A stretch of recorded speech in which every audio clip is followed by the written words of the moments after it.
Welcome back to King Kong Kids Storytime. We're reading Ali and the Golden Eagle by Wayne Grover. Chapter 11, Ali Comes of Age. The dawn was sharply colder than the day before. A chill from the stone floor made my bones ache and my muscles stiff. As I sat up from my bed of hay, I looked out the open window to see the rugged brown gullies of the dry washes. I could hear many voices from the street below, so I stiffly crawled up to see what was happening. To my surprise, men and women were on the streets. An even bigger surprise, the women were not dressed in their black chadors. They still wore veils that hid their features, but they had on colorful clothes, and rows of gold bracelets sparkled and jangled on their arms. Boy, this coming of age thing must be a big event, I said out loud. I found myself alone in the big sleeping room. On a table sat a wooden bowl of water for me to wash in. I rinsed my face with a refreshing cold liquid and splashed some on my bare chest. Just then, two of Ali's brothers came in. Mr. Wayne, our father asks that you join him in the eating room below. Ali is being kept in another house until the ceremony begins. I grabbed my shirt and jacket. I slipped my arms into the shirt sleeves, buttoned it, and followed them down to the eating room. Mustafa was seated on a heavy, hand-carved stool by a table made of a gnarled piece of wood, supported by three limbs in their natural state. Allah's blessing, Wayne. This is a wonderful day. It is the day my youngest son takes the vows of manhood. Because of the eagle, the village elders have voted that you can take part. Our women will be with us today, and you will see why we keep them covered up. They are the most beautiful women in all Arabia. Come, share food with me. We all ate in silence, but the two half-brothers kept looking at each other as if they were sharing a secret. I wondered why they were so quiet. After we had finished eating, I went with Mustafa to a rock-strewn clearing in the middle of the village where a wooden platform had been erected with rows of benches all around it. Dressed in festive attire, the people were wandering toward the platform, chattering excitedly. Men, women, and children, some with their dogs, came from every house. Sit here, my friend, said Mustafa, pointing to a low, stump-like seat close to the platform. I sat down. The village women were staring at me from behind dark veils. When I looked back, they suddenly shifted their eyes away. Many giggled softly as they talked among themselves. I guess I was something of a curiosity with my light skin and hair, Levi's jeans, and leather jacket. Within minutes, everyone in the village had gathered around the platform. Suddenly, all the chattering ceased. A bent-over old man with an animal skin cape draped around his shoulders hobbled up to the center of the platform. He looked 100 years old. His face was like worn leather, deeply etched with dozens of creases and marked by numerous scars. Very quietly, Mustafa whispered, "He is the wisest, most powerful imam in the whole valley. He can see into the future. No one dares challenge his wisdom." The holy man raised both arms, revealing a bony chest covered with scars and tattoos. He held a knobby wooden staff in his right hand, and turning in 4 directions, he mumbled something I did not understand. No one spoke a word. In a gravelly voice, the imam shouted, "Bring on the boy!" From a mud and stone hut built against the rocky stone wall of the canyon, 2 men walked toward the assembled villagers, with Ali between them. He was dressed in a white robe and wore leather sandals. On his head was a dark band holding his hair back. He looked different somehow. As the 3 reached the platform, the 2 men stopped. The Imam gestured with his staff for Ali to join him. He slowly climbed the dusty steps to the platform. A murmur ran through the crowd as the Imam reached out to place his hand on Ali's head. I listened as he spoke in a crackly, low voice. He kept one hand on Ali's head and held his staff high with the other. Today, Ali, son of Mustafa of the village Ezratu, will be tested for manhood. If he passes the tests, he will henceforth be considered a man. He will hunt as a man, work as a man, and be able to take a wife as a man. If he should fail, he will be sent back to his father's house to live as a boy until another year has passed. To fail the manhood tests brings disgrace on himself and his father's house. The Imam called orders to the man who was stoking a fire near the platform. The man reached for the wooden handle of a metal rod that was protruding from the red-hot coals, walked to the platform, and handed it to the Imam. This test is for pain. A man does not flinch as his flesh is burned. He showed the glowing red iron to the crowd. There was a hushed mumblings. I looked at the back rows where the women sat and saw Ali's mother and sisters. His mother was trying to be brave as her son faced extreme pain, but I could see that, like any mother, she would have liked to protect him. However, if she uttered one word or screamed out, Ali's manhood ritual would be canceled. Ali, bare your chest, ordered the Imam. Ali dropped his robe and tucked it in so he was bare from the waist up. The Imam lowered the hot iron with smoke curling from its tip. He slowly placed it near Ali's chest. Just an inch away he stopped. By the look in his eyes, I could see Ali was scared. Wayne, whispered Mustafa, we were all as frightened as Ali when we went through this. Do you have such tests for your young men in America? I was watching the hot iron poised near Ali as I listened to Mustafa. I wondered what a 13-year-old American boy would do in Ali's place. No, Mustafa, we do not have such a ritual for our passage to manhood, I answered. The Imam placed the hot iron on Ali's bare skin just above his heart. Sst! A wisp of smoke rose where Ali's skin was burned. Ali's face twitched, but he remained motionless and silent. Ah, the crowd was pleased. They watched the iron held flush against Ali and saw that he was not going to cry out. It lasted only 2 seconds. Then the iron was taken away. For a full 2 minutes, the Imam stood face to face with Ali as if waiting to see what he would do. Then he took Ali's face in his hands, kissed each of his cheeks. He raised his staff toward the sky and shouted, Ali has passed the first test. A cheer, led by Mustafa, arose from the audience. I noticed Ali's 2 half-brothers were not joining in. I could not help wondering about these 2 boys' lack of support for their brother's victory over pain. The Imam took a bowl with a salve in it and smeared it on Ali's burn. Let the next test begin, he called. My heart hurt for my young friend, despite the fact that I knew this was a ritual that had been going on for centuries. A man carried a wicker basket onto the platform, sat it down, then hurried away. Now, for the test of courage, shouted the Imam. He took the lid off the basket and quickly stepped back. Mustafa leaned over to whisper to me, explaining the next test.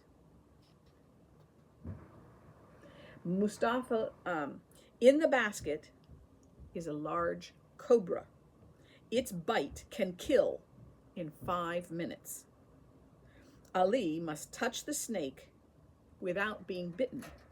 If he moves slowly and keeps his eyes on the snake, he can do it.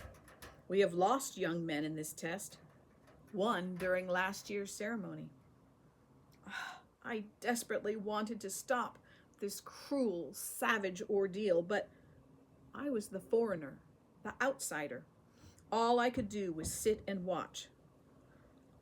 Realizing I was not breathing, I let out a sigh. "Start the test," the Imam told Ali. Slowly, Ali looked down into the basket. As he did, the cobra's head reared up above the basket rim. It was a big king cobra with a beautiful pattern on the back of its hood that contrasted with its lighter body color. Ali got down on his knees and placed his face about 18 inches away, face to face with the shiny black snake eyes. At any moment, it could easily strike. Again, the crowd was pleased and whispered its approval. Mustafa was jubilant. No other boy has ever done that. Most boys slowly wave a stick to charm the snake. Then they try to touch it. That is all the test requires. As we watched, Ali remained motionless, staring at the snake. The crowd was silent. Ali's hands hung limply at his sides. Several minutes went by. The big snake swayed from side to side, its black tongue darting in and out almost faster than the eye could see. Very slowly, Ali began moving closer to the weaving head. He stopped with his head no more than a foot away from its deadly fangs. Every eye was on him. The Imam was slowly turning his head from side to side as if to say, "No, that's too much. Just try to touch it." The snake stopped swaying and stood like a dark statue. Ali chose the moment and slowly leaned forward until he was an inch from the cobra's face. He stopped there, frozen. Then, with a slow and deliberate movement, Ali bent over and kissed the snake on the top of its head. The watching crowd nearly went crazy. Mustafa was so excited he pounded my back in enthusiasm. Ali sat back, slowly stood up, and smiled at the Imam. The people cheered until they were hoarse. The men shouted and stomped their feet. Mustafa was shaking hands all around. The seeress was right. Ali is going to be a leader like no other before him, called the proud father. The Imam raised his hands and called for quiet. It took several minutes for the jubilation to die down. "The last test is for strength," he announced. "Let it begin." 3 men carried a large boulder onto the platform and let it drop with a thud. The smallest weighed perhaps 50 pounds, the second some 75, and the third about 100. Mustafa explained the test to me. Ali must move each stone from where it sits to where the Imam stands. These stones weigh about the same as goats and our largest sheep. To be a man, one must be able to lift a sheep in his arms and carry it from danger. Let the test of strength begin. The Imam walked across the platform and placed his staff on the floor. Ali, about 20 feet away, walked over to the first boulder. He squatted down and grasped it. With a grunt, he managed to lift it clear off the floor, carry it, and lay it at the Imam's feet. "And now the second stone," the old man ordered. Little Ali will not be able to lift that stone, Fouad said in a louder than necessary voice to his brother Abdul, sitting beside him. I have seen him try that before. He will fail. Everyone in the audience, including Ali, heard the comment. With all eyes on him, Ali squatted by the second stone. He wrapped his arms around it, struggled to stand up, and failed. A moan rose from the onlookers. They were all hoping that the young, brave Ali would succeed. I think this is too much for my son, Mustafa confided to me in a whisper. He is brave, but he is just a boy whose muscles still have to grow. Ali grunted and tried again. He struggled, and his knees shook, but he lifted the stone with sweat running down his face. He took 10 faltering steps and then placed it next to the smaller one at the Imam's feet. The audience cheered loudly.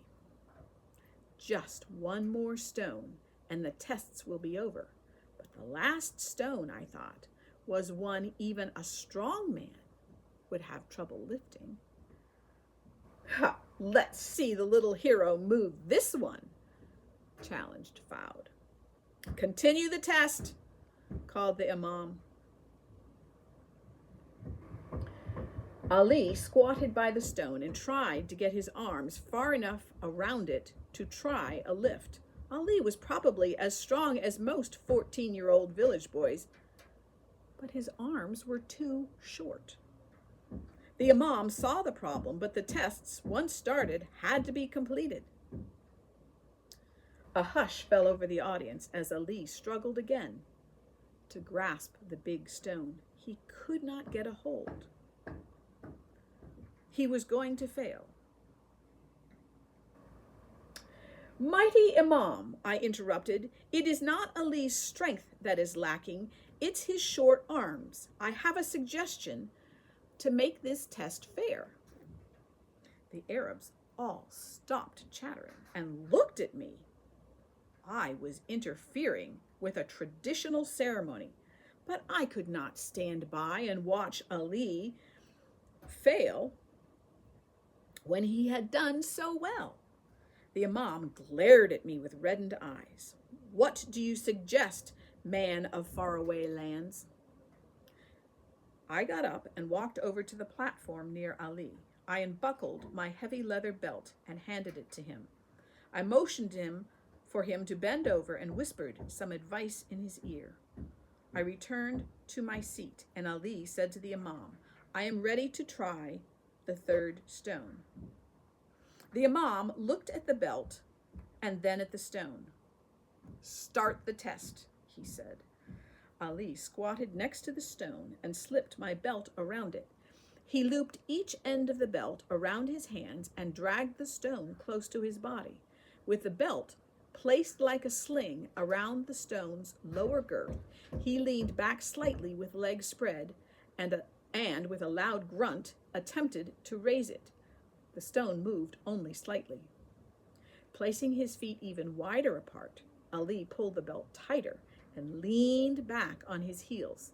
This time, he slowly managed to stand, lifting the stone from the ground. A low cheer arose from the onlookers. With the stone held tightly against his body, Ali walked painstakingly across the platform to the Imam. The holy man looked at him in wonder, then raised his hands to signify that the test was successful. But Ali did not put the stone down. Instead, he turned and slowly made his way back across the platform until he was just above his father and brothers seated next to it. He smiled at his father, then loosened the belt, letting the stone fall with a crash at Fouad's feet. Dear brother, he said with a grin, I dropped the stone. Will you hand it back to me? Fouad knew his bluff had been called. A huge cheer arose from the crowd. This time, even the women were on their feet shouting. The Imam walked over to Ali, bent down, and kissed his left cheek, then his right cheek. Ali, son of Mustafa, of the house of Zambir, you are from this day forth a man. Let no man doubt that you have passed the tests. Every man, woman, and child in the village cheered. Ali's mother hurried to his side and hugged him close. My son, my heart aches for your pain, but you have made me the proudest mother in the world. The rest of the day was spent in celebration and in eating the feast prepared for the event. By late afternoon, everyone was tired and ready for a long rest. I explained to Mustafa that I had to return to America for a while, but I would be back in a few weeks. I bade my Arabian friends goodbye, gathered up my backpack, and started back toward the wall for the long climb to the rim. Ali walked with me and shook my hand in farewell. I climbed up about 100 feet and stopped to look down at him. It has been a wonderful visit. I will come again in a few weeks, Ali, after I return from my trip to America. Go with Allah's blessing, Mr. Wayne.